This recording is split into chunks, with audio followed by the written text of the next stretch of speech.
Hello everyone, and time appropriate greetings for whatever time it is where you are. Good morning, good day, good evening, good night.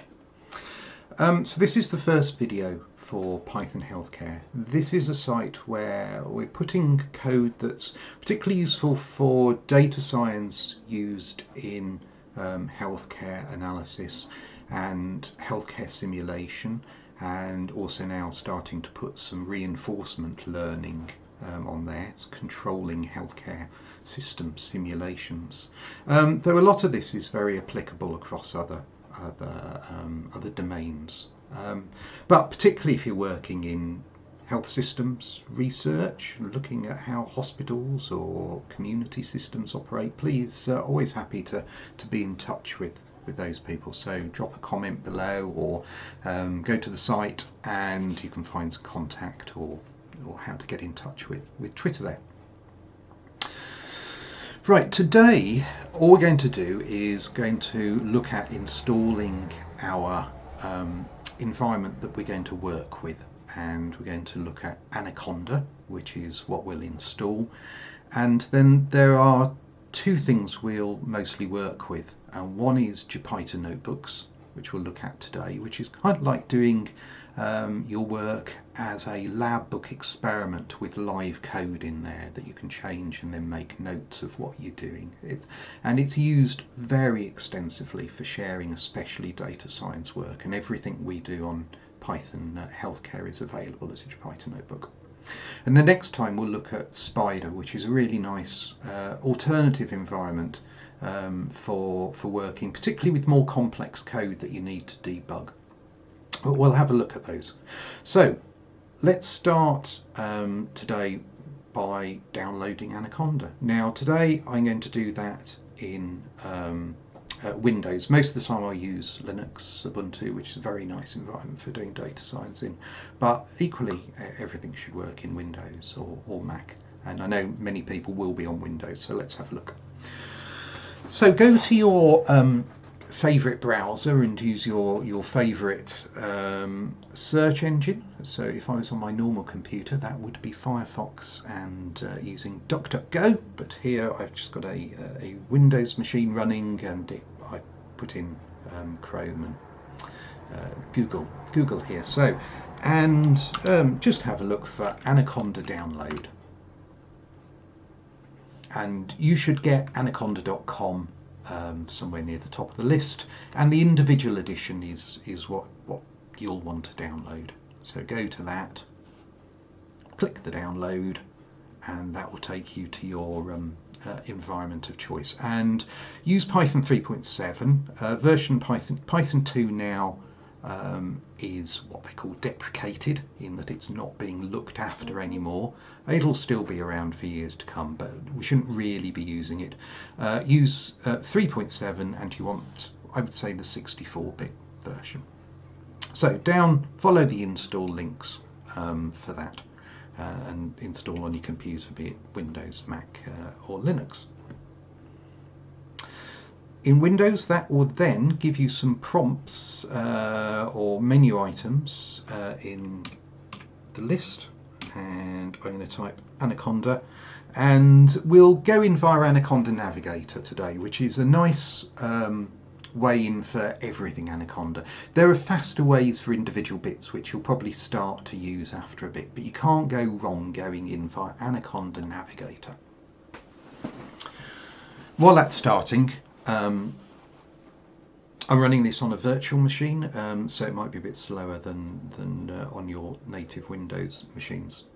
Let me just mention something that we talk about a lot in Python, that is environments.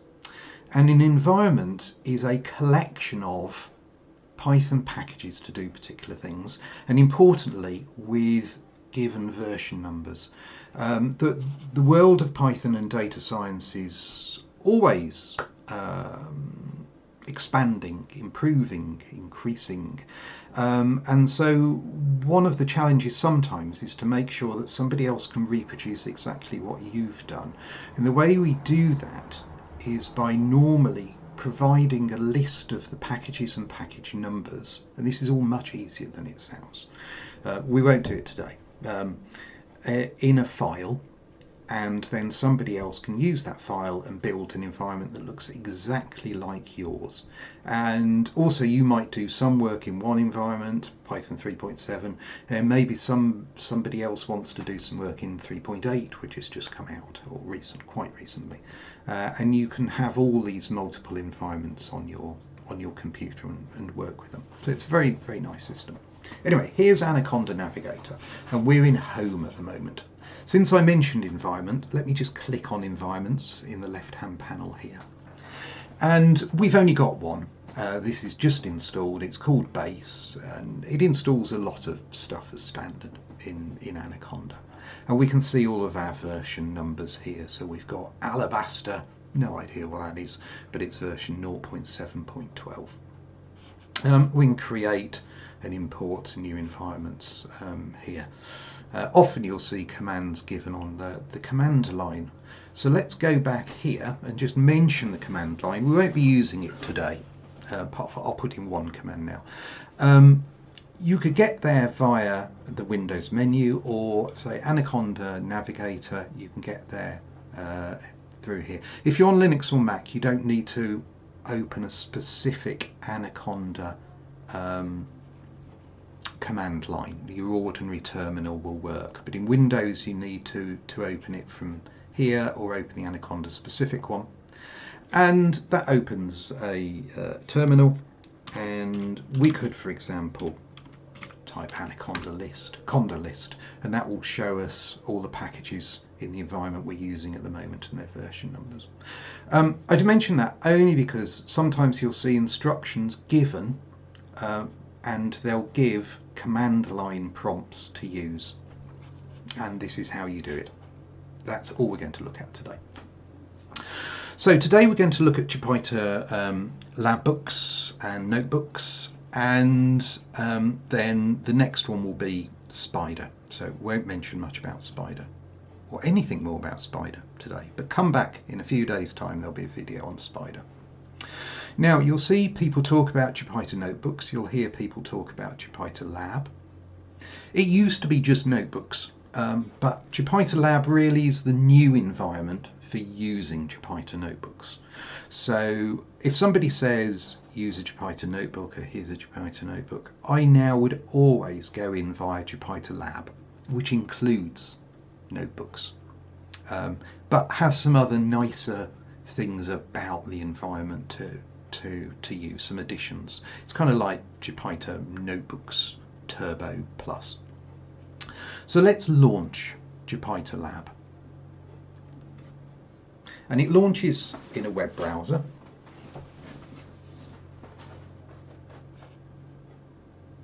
Oh, let me close those down. I was doing that earlier. We'll start again from scratch.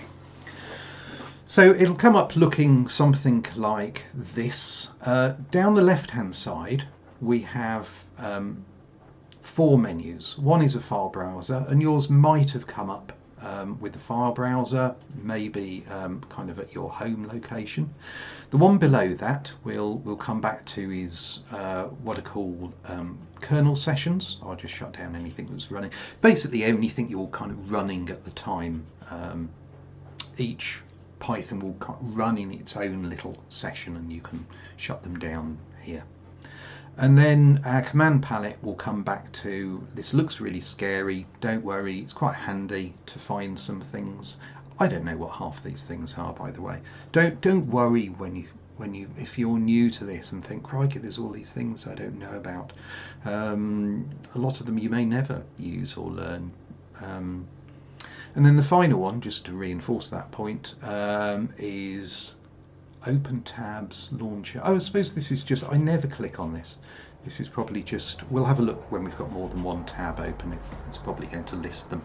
For those people who have hundreds of tabs open at one time, I should think. Right, let's go back and to our file, and I'm just going to go to Documents. It's just where I'm going to put something new.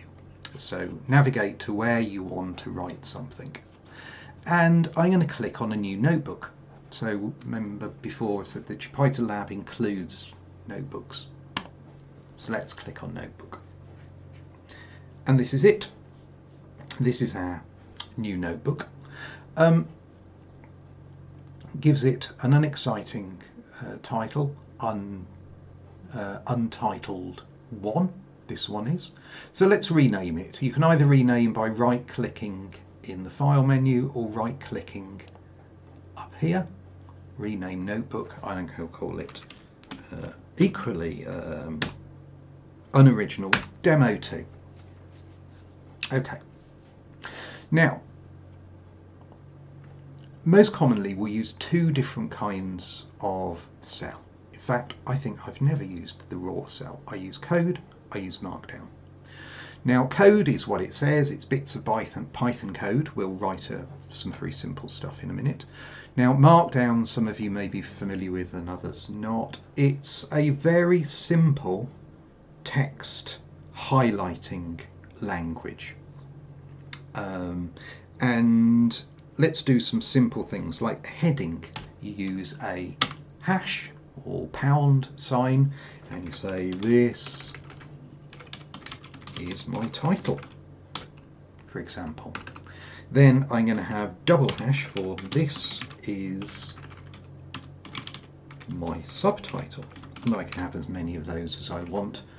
And you can certainly do 3 hashes. I don't know if you can do 4. I would normally only go down to level 3. Now think about some text here. Thing about Markdown is that it's supposed to look sensible even when it's not formatted. That I can see. I know Markdown, so I know that's a title and subtitle. But then we format. So when we enter this cell, which you can either do with Shift Enter or the play button here, I'll use the play button, we can see it's formatted the text for us. But even without that nice formatting, we can see some we can get a gist for how it will be formatted, and so you can just use ordinary text editors to look. So some of the other things you can do in Markdown, for example, bullet points, you do as expected very simply with an asterisk. Point 1, point. You see it's changed colour. Might not be clear on my screen, but has. Point 2. And if I hit Shift Enter, I did then instead of play. We've got our bullet points. I can have numbered points.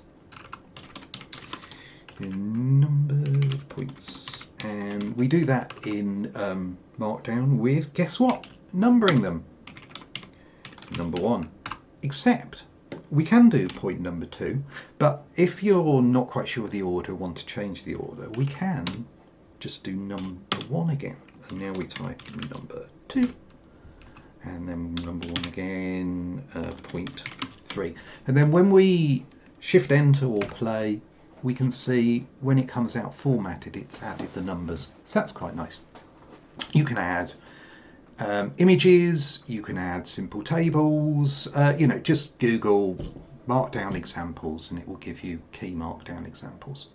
So we've entered that and we've gone back to a code cell again here, and you can tell that also because it's got these brackets which are empty at the moment. So I can write some Python code here. So let me do something really exciting, like say text is, and of course we're going to do hello world, and then I can say print text and then press the play or Shift Enter and it runs our Python code for us. And I can go back and I can adjust my code. I can print text, comma text, and rerun that. And it says hello world, hello world. And I can also do my maths in here. X equals 10, Y equals 3. Then I can do print x to the power of 3, x cubed, Shift Enter. Or in Jupyter Notebook I can do away with the print and I can just do x to the power of y, Shift Enter, and it gives us the answer there. So we don't always, you might see sometimes just variable names on their own in Jupyter notebooks, and that's essentially when you want to print it out without using a print statement.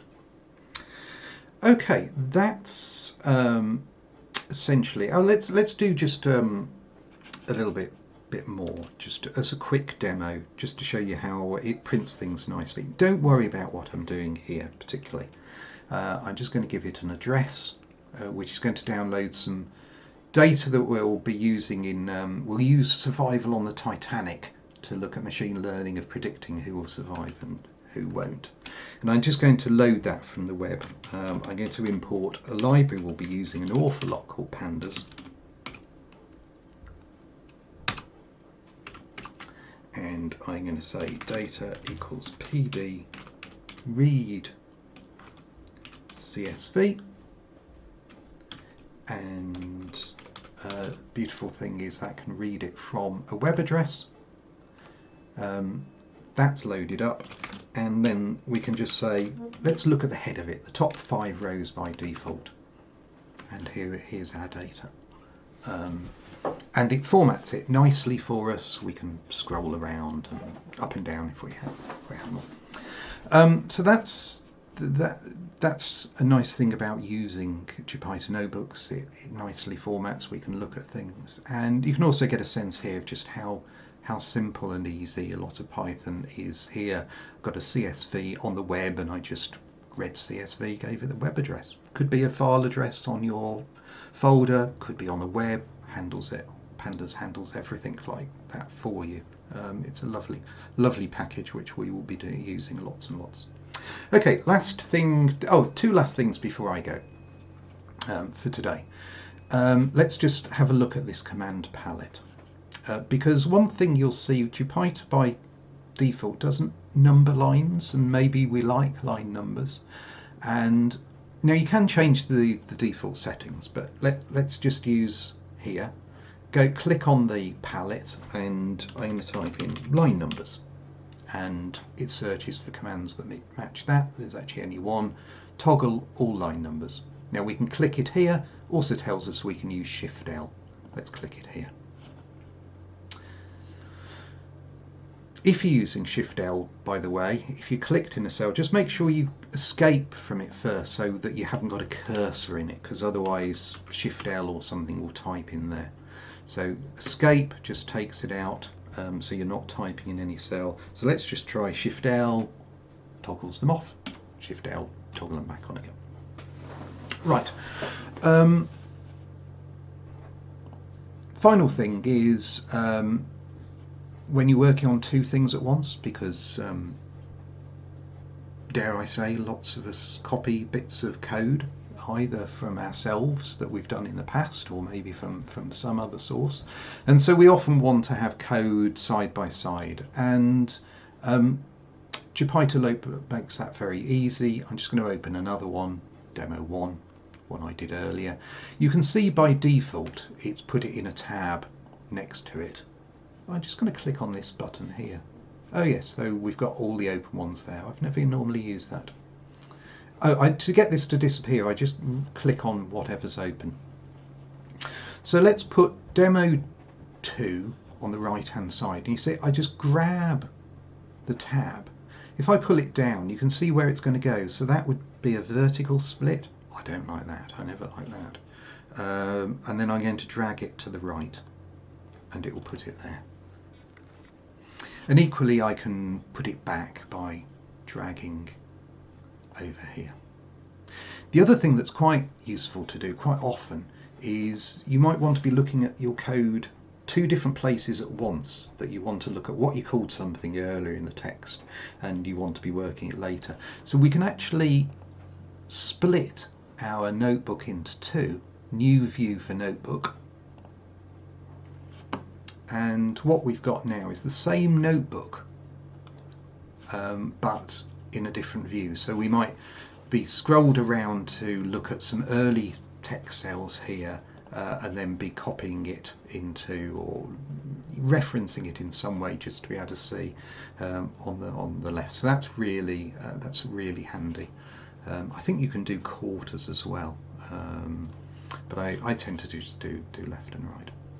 Okay, that's a whistle-stop tour to Jupyter notebooks. Oh, we can see what's up and running with our kernels here. Kernel sessions, terminal sessions.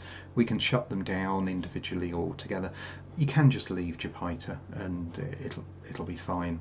Or you could be ultra disciplined if you want and say I want to shut down the kernels that are actually running them. Don't forget to save what you're doing before you shut down, and then shut down Jupyter Lab. So there we are. We'll be using Jupyter Lab an awful lot, and hopefully you'll get the hang of it as you go along. It's a lovely environment for sharing work or explaining work as to somebody else, as well as keeping track of your own experiments. Think of it as this is my laboratory that I'm working in and trying things, and I'm making notes along the way of what I've done, and then you can come back and do a nice clean one that makes it look like you knew how to get from A to B without any problems, without going wrong along the way. Our final notebooks always look rather neater than real life actually was. Okay, bye-bye. Check back soon. Next couple of days there'll be a video, if it's not there already, if you're looking at this.